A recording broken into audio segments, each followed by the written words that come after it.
नमस्कार,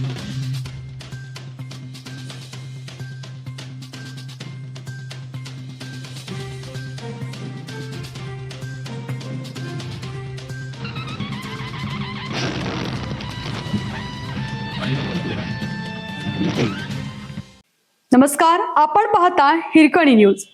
हिरकणी न्यूज प्रत्येक क्षण ताज्या घडामोडी आणि महत्त्वाच्या प्रत्येक बातमीसाठी नेहमी तत्पर. गुटखा मिळत नसल्याने तुकाराम मुंडेंना शिवीगाळ, परप्रांतीय कॅब चालकाचा व्हिडिओ व्हायरल. अन्न व औषध प्रशासन विभागाच्या आयुक्तपदाचा पदभार धडाडीचे अधिकारी तुकाराम मुंडे यांनी स्वीकारल्यानंतर सुस्त अवस्थेत असलेला हा विभाग खडबडून जागा झाला आहे. एरवी फक्त दसरा आणि दिवाळी सणाच्या पार्श्वभूमीवर कारवाई करणारा विभाग आता सतर्क झाल्याचं पाहायला मिळत आहे. अन्न व औषध प्रशासनाकडून मागील काही दिवसात भेसळयुक्त पदार्थ तयार करणारे कारखाने, गुटखा, पान मसाल्यांची विक्री करणारे आणि विनापरवाना व्यवसाय करणाऱ्यांविरुद्ध धडक कारवाई केली जात आहे. याचे नागरिकांकडून कौतुक होत आहे.